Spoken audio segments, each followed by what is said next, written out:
नमस्कार, मैं तपेंद्र अपने इस YouTube चैनल पे आप सबका हार्दिक अभिनंदन करता हूँ। आज के इस सेशन में हम पंचायती राज सिस्टम के बारे में जानेंगे। हमारे देश के अंदर जो करेंटली सिस्टम है पंचायती राज का, उसका इवोल्यूशन कैसे इवॉल्व हुआ, इसके बारे में हम जानेंगे। कम्युनिटी डेवलपमेंट प्रोग्राम 1952 की समीक्षा के लिए एक समिति का गठन किया गया, जिसके चेयरमैन थे बलवंतराय जी मेहता, और इस कमेटी को हम बलवंतराय मेहता कमेटी के नाम से जानते हैं। इस कमेटी ने डेमोक्रेटिक डिसेंट्रलाइजेशन की बात की। इसने रिकमेंड किया 3 टायर पंचायती राज सिस्टम, जिसमें ग्राम पंचायत होगा विलेज लेवल पे, ग्राम लेवल पे, पंचायत समिति होगी ब्लॉक लेवल पे, एंड जिला परिषद डिस्ट्रिक्ट लेवल पे। जिला परिषद जो थी that should be advisory body, और जो ब्लॉक लेवल पे थे और डिस्ट्रिक्ट ग्राम पंचायत लेवल पे वो एग्जीक्यूटिव, मतलब ग्राम पंचायत और पंचायत समिति should be executive body, and जिला परिषद will be advisory body. National development council ने इसे 1958 में एक्सेप्ट किया, और इसमें राज्यों को फ्लेक्सिबिलिटी दी गई, मतलब कोई भी राज्य इसमें अमेंडमेंट अपने हिसाब से कर सकते थे। जो इसके बेसिक स्ट्रक्चर थी उसे डिस्टर्ब नहीं होनी चाहिए, बस ये स्ट्रक्चर परसिस्ट होनी चाहिए। इसके अलावा फ्लेक्सिबिलिटी थी इसमें चेंजेस करने की। फिर 2 अक्टूबर 1959 को पहली ग्राम पंचायत का जो गठन हुआ एडिंडागोर डिस्ट्रिक्ट राजस्थान में। इसके बाद फिर आंध्र प्रदेश ने भी 1959 में ग्राम पंचायत की गठन किया। इसके बाद भी बहुत सारे सुधारों के लिए, चूँकि जो करंट जो पंचायती राज्य सिस्टम था जो 1959 में था, जो 1957 के रिकमेंडेशन के बाद 1959 से लागू हुआ था, उसे कॉन्स्टिट्यूशनल पावर नहीं मिला गया था, मतलब कॉन्स्टिट्यूशन में वो मेंशन नहीं था, कॉन्स्टिट्यूशनल राइट नहीं थे उसके, प्रोटेक्शन नहीं था उसका। इसके लिए एक एलएम शांघवी कमेटी बनी 1986 में, लेकिन उनकी रिपोर्ट आई जिसमें उन्होंने 3 टायर कमेटी की बात की, 2 टायर की बात की, और कॉन्स्टिट्यूशनल स्टेटस की बात की। Panchayati Raj system should have a constitutional validity, लेकिन ये इफेक्ट भी नहीं आया। फिर कमेटी एक आई गाडगिल कमेटी।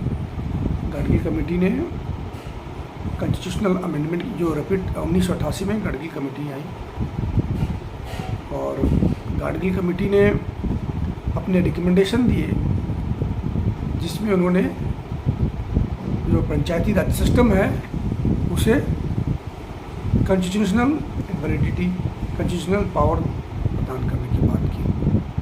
उसके बाद टर्म को फिक्स किया, 5 साल की टर्म होने चाहिए। उन्होंने फाइनेंस कमीशन की गठन करने की बात की, स्टेट इलेक्शन कमीशन की गठन की बात की, रिजर्वेशन की बात की। गाडगिल कमेटी ने SC, STs और वुमेन्स की रिजर्वेशन की बात की। तो इसके अनुसार ही 1989 में राजीव गांधी ने एक बिल पुटअप किया,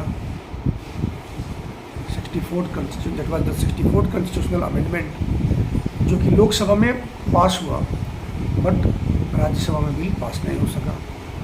फिर जब BPC प्राइम मिनिस्टर बने तो उन्होंने भी 1990 में पंचायती राज सिस्टम को कॉन्स्टिट्यूशनली वैलिडेशन करने के लिए, कॉन्स्टिट्यूशनली वैलिडेट करने के लिए बिल पुटअप किया, बट वो बिल भी पास नहीं हो पाया। इसके बाद इस बिल में कुछ अमेंडमेंट के बाद 1991 में बिल को पुटअप किया गया by PV Narasimha Rao government, और बिल 1992 में 73rd कॉन्स्टिट्यूशनल अमेंडमेंट एक्ट पास हुआ। फिर 24 अप्रैल 1993 से 23rd कॉन्स्टिट्यूशनल अमेंडमेंट है जो पंचायती राज सिस्टम का और लागू हुआ, और उसके बाद से जो करंट पंचायती राज सिस्टम है that is based on the 23rd constitutional amendment, और वही आज तक चला आ रहा है। जब एक बार बिल पास हो गया तो इसे हम भारतीय संविधान के पार्ट 4 में अंकित किया गया। आर्टिकल 243 से आर्टिकल 240 तक में जो पंचायती राज सिस्टम के जो फंक्शंस हैं, जो पावर्स हैं, और जो उनकी प्रक्रिया जो है, उन सब का उल्लेख आर्टिकल 243 से लेकर 243 तक में किया गया है।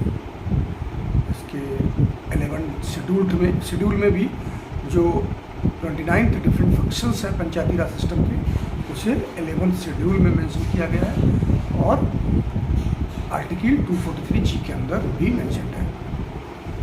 सो बेसिक स्ट्रक्चर है that is gram panchayat, intermediate level and district level. Intermediate level पे अगर बिहार की बात की है तो हम पंचायत समिति के नाम से जानते हैं, और डिस्ट्रिक्ट लेवल पे जिला परिषद के नाम से जानते हैं।